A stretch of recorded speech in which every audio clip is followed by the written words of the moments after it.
காற்றிலெல்லாம் இன்பம் அந்த கடல் முரசில் இன்பம் ஆற்று வெள்ளம் ஊற்று புனல் அசைவிலெல்லாம் இன்பம் நாற்றிசையும் இன்பம் நல்கும் நல்ல தமிழ் வாழ்க நாடும் என என்னுடைய தமிழனையை வணங்கி என் உரையை துவங்குகின்றேன். என் பெயர் வேராகினி. என்னுடைய கணவர் பெயர் தினேஷ்குமார். என்னுடைய சொந்த ஊர் அபிடிமங்கலம். என்னுடைய கோத்திரம் குருவலுடையான்.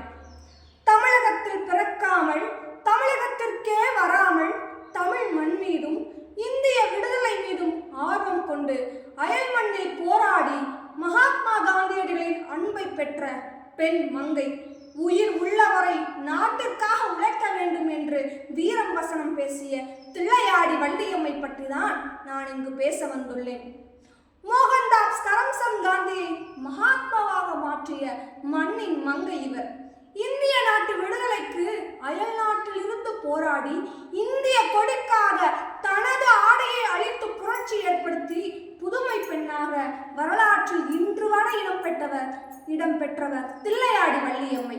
இவர் அளித்த ஆடையை வைத்துதான் இந்திய நாட்டில் கொடிக்கான வித்து உருவாக்கப்பட்டது என்பது பதியப்பட வேண்டிய வரலாற்று தரவாகும். மகாத்மா காந்தியடிகளின் மனதில் மாபெரும் மாற்றத்தை உருவாக்கி இந்திய விடுதலை போரில் இன்னும் தீரத்துடன் மகாத்மா காந்தியை ஈடுபட செய்த தில்லையாடி வள்ளியம்மையின் ஆயுட்காலம் 16 ஆண்டுகள் என்று கூறினால் அதை நம்பித்தான் ஆக வேண்டும். மயிலாடுதுறை மாவட்டம் அருகே தில்லையாடி என்னும் கிராமத்தில் வசித்து வாழ்வாதாரம் தேடி தென்னாப்பிரிக்கா சென்ற முனுசாமி மங்களத்தம்மாள் தம்பதிக்கு 1898ஆம் ஆண்டு பிப்ரவரி 22ஆம் நாள் பிறந்தவர்தான் தில்லையாடி வள்ளியம்மை. இந்திய நாட்டில் சுதந்திர போராட்டம் தீவிரமாக நடைபெற்று வந்த காலத்தில் வழக்கறிஞர் பணிக்காக தென்னாப்பிரிக்காவில் வசித்து வந்தவர் தான் மகாத்மா காந்தியடிகள். தென்னாப்பிரிக்கா நாட்டில் வசித்து வந்த இந்திய மக்களுக்கு பல்வேறு இன்னல்களை அந்த நாட்டின் அரசு ஏற்படுத்தியது. அடிப்படை உரிமைகள் கூட வழங்காமல் இருந்தது. இதனை எதிர்த்து தென்னாப்பிரிக்கா நாட்டில் மகாத்மா காந்தியடிகள் இந்தியர்களின் உரிமையை வேண்டி பல போராட்டங்களை நடத்தினார். கிட்டத்தட்ட 5 ஆண்டுகளுக்கு மேலாக பல்வேறு போராட்டங்களை நடத்தியவர் தான் நம்முடைய மகாத்மா காந்தி. 1906ஆம் ஆண்டு இந்தியர்கள் அனைவரும் பெயரையும் கைரேகையும் பதிவு செய்து அனைத்து இடங்களுக்கும் செல்ல வேண்டும் என்ற அவசர சட்டம் ஒன்று இயற்றியது தென்னாப்பிரிக்க அரசு. தென்னாப்பிரிக்க அரசை எதிர்த்து மகாத்மா காந்தியடிகள் தலைமையில் ஆயிரக்கணக்கான இந்தியர்கள் டிரான்ஸ்வர் மாகாணத்திற்குள் நுழைய பேரணியாக சென்றனர். இந்திய மக்கள் அந்த மாகாணத்திற்கு நுழைய தடை விதிக்கப்பட்டது. மகாத்மா காந்தியடிகளையும் அவரது போராட்டங்களையும் சிறு வயதிலேயே உள்வாங்கி உரிமைகளுக்கான அகிம்சை போராட்டத்தில் தில்லையாடி வள்ளியம்மையும் பங்கு கொண்டு போராட்டத் தொடங்கினார். 1913ஆம் ஆண்டில் தென்னாப்பிரிக்காவில் வசிக்கும் இந்தியர்கள் அனைவரும் கிறிஸ்தவ முறைப்படி மட்டுமே திருமணம் செய்ய வேண்டும் என்ற புதிய விதியை பிரிட்டிஷ் அரசாங்கம் கொண்டு வந்தது. இதனை எதிர்த்து மிகப்பெரிய அளவில் அகிம்சை ஊர்வலத்தை நடத்தினார் காந்தி.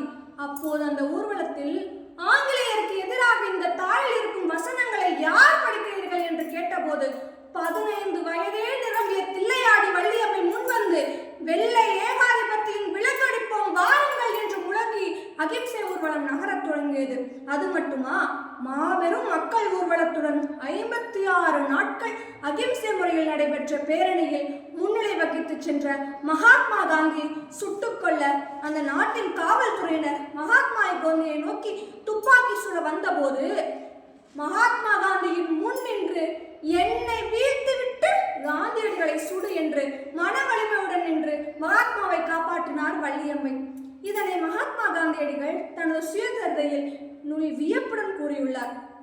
ஊர்வலத்தின் நிறைவில் அனைவரும் கைது செய்யப்பட்ட ஊர்வலத்தில் ஆங்கிலேயருக்கு எதிராக கனத்த குரலில் வசனங்களை முழங்கி பிரிட்டிஷ் போலீசாரை திகைக்க வைத்த ஒரு மிகப்பெரிய பெண் என்றால் அது தில்லையாடி வள்ளியம்மைதான் என்று கூறினால் அது மிகையாகாது. மேலும் உன்னுடைய பெயர் என்ன? தில்லையாடி வள்ளியம்மை. உன்னுடைய நாடு என்ன? இந்தியா என்று கூறிய போது அதனை கேட்ட ஆங்கிலேய அதிகாரிகள் சிரித்தனர். இந்தியா என்ற நாடும் கிடையாது, அந்த நாட்டுக்கென்று ஒரு கொடியும் இல்லையே என்று கூறினர். அதனை கேட்ட தில்லையாடி வள்ளியம்மை தனது ஆடையில் ஒரு பகுதியை கிழித்து ஆங்கிலேயர் முன் இதுதான் என் நாட்டின் கொடி என்று வீர முழக்கத்துடன் பதில் கூறுகிறார். தில்லையாடி வள்ளியம்மையின் பதிலால் கொதிப்புற்ற ஆங்கிலேய காவல்துறை காவல்துறையினர் அந்த சிறுமி மீது கடுமையான பிறவுகளை வழக்கு பதிவு செய்து சிறையில் அடைத்தனர்.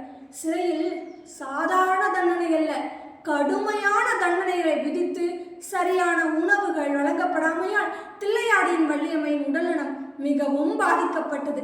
சிறை அதிகாரிகள் தில்லையாடி வள்ளியம்மையின் சிறு அபராதம் கட்டி மன்னிப்பு கடிதம் எழுதினால் விடுதலை கிடைக்கும் என்று கூற, அகிம்சை வழிவந்த எமக்கு மன்னிப்பு கடிதம் இழுக்கு, அவமானம், சிறையிலேயே உயிர் போனாலும் மன்னிப்பு கடிதம் கேட்க மாட்டேன் என்று நெஞ்சுரத்துடன் கூறினாள் வள்ளியம்மை. மகாத்மா காந்திக்கும் தென்னாப்பிரிக்க ஆங்கிலேய அரசுக்கும் தற்காலிக ஒப்பந்தம் மூலம் சிறையில் இருந்த அனைவரும் விடுதலை பெறுகிறார்கள். தில்லையாடி வள்ளியம்மையை சிறையில் இருந்து மகாத்மா காந்தி சுமந்து கொண்டு நன்றாக மருத்துவ சிகிச்சை பெறுமாறு அறிவுறுத்தினார்.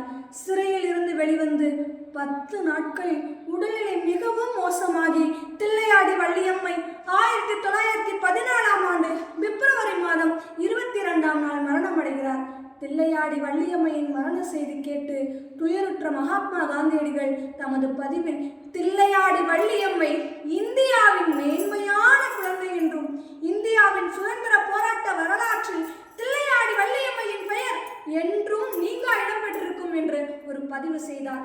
தென்னாப்பிரிக்கா நாட்டில் 1915 ஜூலை 15ஆம் நாள் தில்லையாடி வள்ளியம்மையின் நினைவு சின்னத்தை திறந்து எமது போராட்டத்திற்கு உந்து சக்தியாக இருந்தவர் தமிழகத்தின் தில்லையாடி வள்ளியம்மையை என்று உரையாற்றினார். 1915ஆம் ஆண்டு தமிழகத்தில் வருகை புரிந்த மகாத்மா காந்தியடிகள் தில்லையாடி கிராமத்திற்கு சென்று அந்த கிராமத்தின் மண்ணை எடுத்து தன்னுடைய கண்களில் ஒற்றி வணங்கினார். எமக்கு விடுதலை உணர்வின் உச்சத்தை உணர்வு ரீதியாக உணர வைத்தும் மாபெரும் பெருமைக்குரியவர் தில்லையாடி வள்ளியம்மை என்று தனது சுயதர சரிதையிலும் பதிவு செய்துள்ளார்.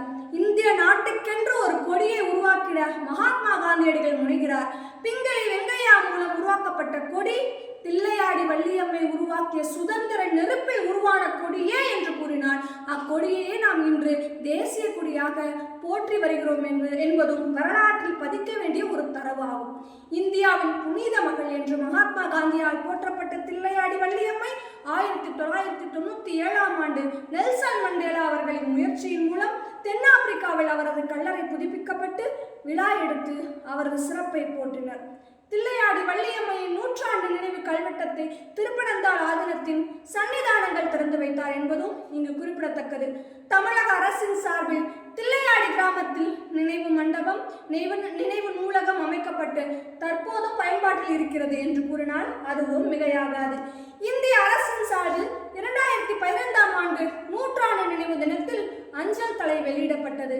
16 ஆண்டுகள் மட்டும் மண்ணுலகில் வாழ்ந்தாலும் 16 ஆண்டுகள் மட்டும் மண்ணுலகில் வாழ்ந்தாலும் வரலாற்றில் நீங்கா இடம் பிடித்த தில்லையாடி வள்ளியம்மையின் வரலாற்றையும் அவரின் வீரத்தையும் நாம் போற்றி வணங்குதல் வேண்டும். தமிழன் என்று ஒரு குணம் உண்டு. தமிழன் யாருக்கும் தாழாமல், யாரையும் தாழ்த்தாமல், எவரையும் சுரண்டாமல், எவராலும் சுரண்டப்படாமல், யாருக்கும் எஜமானாக இல்லாமல், உலகில் எவருக்கும் அடிமையாய் வாழாமல் நல்வாழ்வு வாழ வேண்டும் என்றால், தமிழனாக வாழ வேண்டும் என்றால் அனைவரும் கிடைத்த சுதந்திரத்தை சுதந்திரமாக பயன்படுத்தி சுதந்திரமாக தீர்வு கண்டு சுதந்திரமாக வாழ வேண்டும் என்று கூறி மாற்றம் ஒன்றே மாறாதது, மாற்றத்தை நோக்கி பயணிப்போம் என்று கூறி வீணைக்கு கானம், வில்லுக்கு வானம், நிலவுக்கு வானம், நிறைவுக்கு நன்றி என நன்றி கூறி விடைபெறுகிறேன். நன்றி, வணக்கம்.